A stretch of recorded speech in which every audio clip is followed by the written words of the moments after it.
எங்களுக்கு சீட் கொடுக்கப்படுமா, குஷ்பு எங்க நிக்க போறா, அதெல்லாம் நோக்கமே கிடையாது. ரொம்ப நேர்மையான, ரொம்ப வலிமையான ஒரு தலைவர்கள் அங்க பாஜகல இருந்து அங்க காரியகர்த்தாவும் இருக்கட்டும். நிறைய பெண்கள் அங்க பாஜகல இருக்காங்க. இப்போவும் அந்த தேர்தலில் பாத்தீங்கன்னா நிறைய பெண்களுக்கு தான் சீட் கொடுக்கப்பட்டது. இன்னைக்கு வந்து பாத்தீங்கன்னா மக்கள் வெளியில வந்து நாங்க பாஜகவுக்கு வாக்களிப்போம். இன்னைக்கு எதிர்கட்சியிலிருந்து அத்தனை பேரும் பாஜக பார்த்து பேசிட்டு இருக்காங்கன்னா அதுக்கு காரணம் வந்து அவங்களுக்கு மனசுல ஒரு சின்ன பயம் இருக்கு. அதனால 2026 சட்டமன்ற தேர்தலுக்கான களம் என்பது இப்பொழுதே பரபரப்பாக காணப்படுகிறது. இப்படிப்பட்ட நிலையில் பாஜகவுடைய மாநில துணைத் தலைவர் குஷ்பு அவர்கள் நம்மோடு இருக்காங்க. மேடம் வணக்கம். மேடம், இந்த 2026 தேர்தலுக்கு எல்லா கட்சிகளும் பரபரப்பா தன்னுடைய வேலைகளை செஞ்சுட்டு இருக்கு. பாஜக எந்த அளவுல தயாராகி இருக்கு? கூட்டணி முடிவானாலும் தொகுதிகள்லாம் இன்னும் முடிவாகாம இருக்கு. அதை விவரம். எதுவுமே முடிவாகல. கூட்டணி இருக்கு, அதிமுகவுடன் கூட்டணி இருக்கு. அது பியூஷ் அவர்கள் வரும்போது அவர் தான் எலெக்ஷன் இன்சார்ஜா இருக்காரு தமிழகத்துக்கு. ஸோ அவர் இங்கே வரும்போது இபிஎஸ் அவர்களும் மற்ற அதிமுக சீனியர் லீடர்ஸும் அவர் சந்திச்சு பேசியிருக்கிறாரு. ஒரு ஃபர்ஸ்ட் மீட்டிங் தான் நடந்திருக்கு. ஸோ இப்போ வெளியில ஆகிருக்கிற அந்த நம்பர் மட்டும் நம்ப வேண்டாம். எப்படி உங்களுக்கு அது வதந்தியா இருக்கு, எங்களுக்கும் அது வதந்தியா தான் இருக்கு. இப்போ முதல் பேச்சுவார்த்தை தான் முடிஞ்சிருக்கு. இது முடிச்சிட்டு அடுத்த மீட்டிங்ல கொஞ்சம் இன்னும் தெளிவான ஒரு முடிவுக்கு வருவோம். ஸோ அதுக்காக வெயிட் பண்ணுவோம். கேரளாவை பொறுத்த வரைக்கும் பாஜக இப்போ மாநகராட்சி திருவனந்தபுரத்தை கைப்பற்றி இருக்கு. ஏற்கனவே ஒரு எம்பி கேரளாவில் வந்திருக்காங்க. பாஜகவுடைய வளர்ச்சி கேரளாவில் இந்த மாதிரி பிடிக்கிற அளவுக்கான செயல்பாடு பிரமாதமா இருக்கு. ஏன்னா கேரளாவில் வந்து நிச்சயமாக பாஜக வரவே முடியாது, நீங்க ஜெயிக்கவே முடியாதுன்னா லோக்கல் பாடி எலெக்ஷன்ஸ் எவ்வளவு முக்கியமானது, முனிசிபல் எலெக்ஷன்ஸ் எவ்வளவு முக்கியமானதுன்னா அங்கிருந்த ஓட்டர்ஸ் ஆரம்பிக்கிறாங்க. அது லோக்கல் பாடி, அது சாமானிய மக்கள்.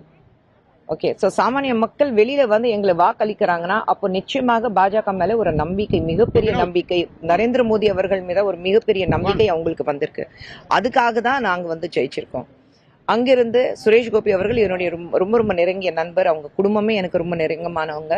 ஸோ அவரும் ஜெயிச்சிருக்காரு. இன்னைக்கு எம்ஓஎஸ் இருக்காரு. அப்படி பார்க்கும்போது ரொம்ப பெருமையா இருக்கு. சுரேஷ் கோபி அவர்கள் பார்க்கும்போது, அவர் செய்யற வேலையை பார்க்கும்போது.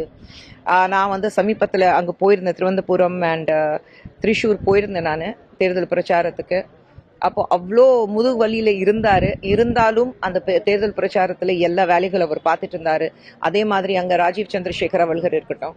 ஸோ ஒரு ரொம்ப நேர்மையான, ரொம்ப வலிமையான ஒரு தலைவர்கள் அங்க பாஜகல இருந்து அங்க காரியகர்த்தாவும் இருக்கட்டும். நிறைய பெண்கள் அங்க பாஜகல இருக்காங்க. இப்போவும் அந்த தேர்தலில் பாத்தீங்கன்னா நிறைய பெண்களுக்கு தான் சீட் கொடுக்கப்பட்டது. நாரி சக்தி நம்பி நிறைய பெண்களுக்கு நாங்க ஒரு வாய்ப்பு கொடுத்தோம் இந்த தேர்தல் நிற்கிறதுக்கு. ஸோ ஒரு மக்களுடைய நம்பிக்கை நிச்சயமாக பாஜக மேலேயும் நரேந்திர மோடி அவர்கள் மேலேயும் இருக்கு. அமித்ஷா அவர்கள் சொன்னாங்க, பீகாரை தொடர்ந்து அடுத்ததா மேற்கு வங்காளம், தமிழ்நாடு தான் எங்களுடைய அடுத்த எய்ம் என்ற மாதிரி. தமிழ்நாட்டில் ஆட்சியை பிடிக்கிறதுக்கோ இல்ல வந்து பெரும்பான்மையான இடங்கள் பிடிக்கிறதுக்கு என்ன மாதிரியான ஒர்க் அவுட்லாம் வந்து அமித்ஷா அவர்கள் சொல்லியிருக்காங்க? அமித்ஷா அவர்கள் சொல்லியிருக்காரு. அவர் தான் அதுக்கு வந்து சொல்வாரு என்னன்னா நாங்க வேலை செஞ்சிருக்கோம். வேலை செய்யறது வந்து நாள் செய்வதுக்குள்ளே நாங்க வேலை செய்யல. மக்களுக்கு நல்ல திட்டங்கள், நல்ல பாலிசிஸ் எல்லாம் கொண்டு வந்திருக்கோம், ஸ்கீம்ஸ் எல்லாம் கொண்டு வந்திருக்கோம். ஸோ அந்த ஸ்கீம்ஸ் பார்த்து தான் மக்கள் எங்களுக்கு வாக்களிக்கிறாங்க. அந்த நம்பிக்கை, நீங்க இன்னைக்கு அருணாச்சலம் இருக்கட்டும், இல்லைன்னா அருணாச்சல் பிரதேஷ் இருக்கட்டும், இல்லைன்னா பீகார் இருக்கட்டும், அடுத்தது நாங்க வெஸ்ட் பெங்கால் நிச்சயமாக ஜெயிக்க போறோம். இப்போ திருவனந்தபுரத்துல நீங்க லோக்கல் பாடி எலெக்ஷன்ஸ் பார்த்துட்டீங்க. இங்கிருந்து 4 பேர் வந்து ஜெயிச்சிருக்காங்க. அவங்க வந்து ஏற்கனவே சட்டசபையில இருக்காங்க. இன்னைக்கு வந்து பாத்தீங்கன்னா மக்கள் வெளியில வந்து நாங்க பாஜகவுக்கு வாக்களிப்போம். இன்னைக்கு எதிர்கட்சியிலிருந்து அத்தனை பேரும் பாஜக பார்த்து பேசிட்டு இருக்காங்கன்னா அதுக்கு காரணம் வந்து அவங்களுக்கு மனசுல ஒரு சின்ன பயம் இருக்கு. அதனாலதான் பாஜக தாக்கி பேசிட்டு இருக்காங்க. உங்களுக்கு பயம் இல்லைன்னா நீங்க பேசவே மாட்டீங்க. ஸோ அதனால நீங்க அதிமுக பாஜக கூட்டணி பார்க்கும்போது மனசுல ஒரு பயம், ஐயோ எங்கேயா சீட்டு போயிடுமோ, அந்த பயத்துல தான் நீங்க அவ்வளோ தாக்கி பேசிட்டு இருக்கீங்க. ஒவ்வொரு விஷயத்துக்கு இதுக்கு பாஜக தான் காரணம், ஒரு பிரச்சனை நடந்தா இதுக்கு பாஜக தான் காரணம். ஸோ அந்த பயம் எதுக்கு உங்களுக்கு? நீங்க நல்ல வேலை செஞ்சிருக்கீங்கன்னா அது ப்ரூவ் பண்ணுங்க. நீங்க காசு வச்சுட்டு இல்ல மைனாரிட்டிஸ் மட்டும் மனசுல வச்சுட்டு நீங்க ஒரு ரிலீஜியஸ் பொலிட்டிக்கல் அஜெண்டா ஆக்காம மக்களுக்கு என்ன நல்லது செஞ்சிருக்கோம் அந்த அஜெண்டால எங்க கூட மோதி பாருங்க, யார் ஜெயிக்கிறாங்கன்னு பார்ப்போம். என்டிஏ கூட்டணியில பாஜகவுக்கு எத்தனை இடங்கள், எந்தெந்த தொகுதிகள்ன்றது எப்போ முடிவாகும்? இப்போ பியூஷ் கோயல் வந்து முதல் சந்திப்புன்னு சொல்லியிருக்கீங்க.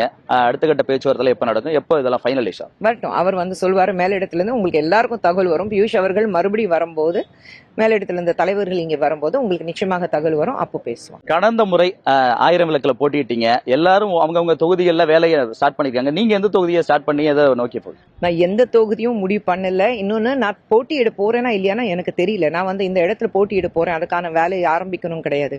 நான் பாஜகவுடைய ஒரு சாதாரண ஒரு மாநில துணைத் தலைவர் இருந்தாலும் என்னை பொறுத்த வரைக்கும் நான் வந்து பாஜகவின் ஒரு சாதாரண ஒரு காரியகர்த்தாவை தான் நான் என்ன சொல்லுவேன். ஸோ காரியகர்த்தா இருக்கும்போது எந்த தொகுதி இருந்தாலும் அந்த தொகுதி நாங்கள் ஜெயிக்கணும், அதுதான் முக்கியம். அதில் நான் போட்டியிடுறேன்னா இல்லையா, யார் நின்னாலும் நீங்கள் வந்து நாளைக்கு பாஜகவில் சேர்ந்து நீங்களும் வந்து போட்டியிட்டாலும் உங்களுக்காக நான் பாடுபடுவேன். அதுதான் எங்களுடைய நோக்கம்.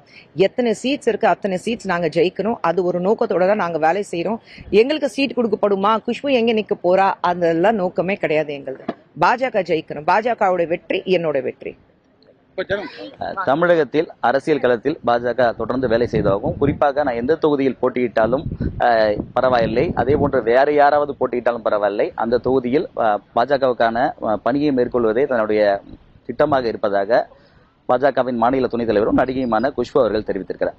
புதிய தலைமுறைக்காக ஒளிப்பதிவாளர் தினேஷுடன் சுரேஷ்குமார்.